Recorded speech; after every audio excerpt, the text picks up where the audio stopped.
Look around your room for a moment. Maybe there's a half-finished guitar practice routine, a coding project that stopped at version 0.3, a stack of books about philosophy or psychology you never fully finished, a fitness plan that lasted 3 weeks, and now suddenly you want to learn something completely different. Maybe filmmaking, maybe investing, maybe martial arts. When you see this pattern, a certain kind of shame appears. You start thinking something must be wrong with you. People say you lack discipline. They say you can't commit. They say you're distracted. And eventually you start believing the label society gives you. Jack of all trades, master of none. But very few people remember the full sentence. A jack of all trades is a master of none, but oftentimes better than a master of one. That missing half changes everything. Because what looks like chaos on the outside may actually be a very rare kind of intelligence forming on the inside. Psychologists increasingly point to a cognitive pattern sometimes described as the M-shaped mind. Most people are trained to become I-shaped. One skill, one career path, one specialization. You dig one hole deeper and deeper for decades.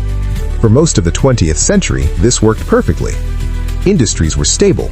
Jobs lasted 30 years. If you practiced one craft long enough, you became valuable. But the modern world does not work like that anymore. Technology shifts entire industries overnight. Entire job categories disappear within a decade. The rules keep changing. In this kind of environment, hyper-specialization can become fragile. If your entire identity is built on one narrow skill, a single disruption can erase it. Your brain may already sense this instability, and that's why you drift between interests. You explore design, then programming, then psychology, then storytelling. To others, it looks unfocused, but something deeper is happening. You are collecting patterns from different domains, and when those patterns collide, a powerful cognitive process appears. Psychologists call it far transfer. Specialists usually operate with near transfer. They solve familiar problems with familiar tools. But people with broad curiosity often connect ideas from completely unrelated fields. A concept from biology inspires a business strategy. A principle from music shapes the way someone writes software. A philosophy idea changes the way a product is designed. Innovation often comes from these strange combinations. History is full of examples. Leonardo da Vinci studied anatomy, painting, engineering, and architecture. Steve Jobs merged calligraphy with computing to influence digital typography. Many breakthroughs appear when knowledge from one world leaks into another. That is what a cross-domain mind naturally does. The challenge is that this life path feels slower in the beginning. You see friends climbing a clear ladder. Someone becomes a senior engineer at 30. Someone else becomes a department head. Someone else becomes a specialist expert. Meanwhile, you feel like you're still exploring. It feels like everyone else started the race earlier. But the mistake here is misunderstanding your own structure. You are not built like a straight vertical line.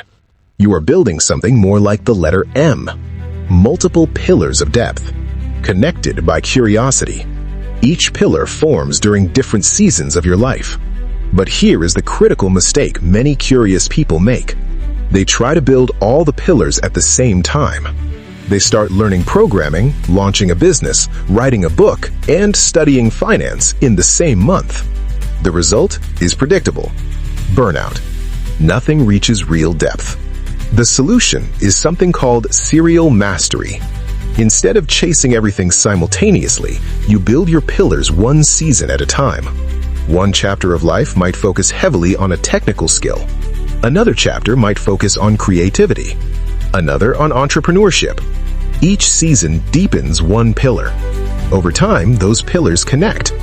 And eventually, your unusual background becomes your greatest advantage. There is another hidden strength in this lifestyle that most people overlook: redundancy. In nature, redundancy is survival. Biological systems often contain backup mechanisms. If one pathway fails, another takes over. Your diverse skills work the same way. If a single industry collapses, you are not trapped.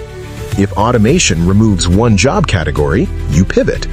because your abilities exist across multiple domains. You have options. You have adaptability. In an unstable world, that flexibility becomes extremely valuable. So the graveyard of hobbies you feel embarrassed about may not be a graveyard at all. It may be a training ground. Each interest taught you something. Each experiment expanded your pattern recognition. Each curiosity built another piece of your cognitive architecture. You were not wasting time. You were building a bridge between different worlds. And people who can build those bridges are often the ones who shape the future. So if your life path looks unconventional, if your interests keep evolving, if your curiosity refuses to stay in one lane, there's a good chance you are not broken. You may simply be building an M-shaped mind designed for a complex world.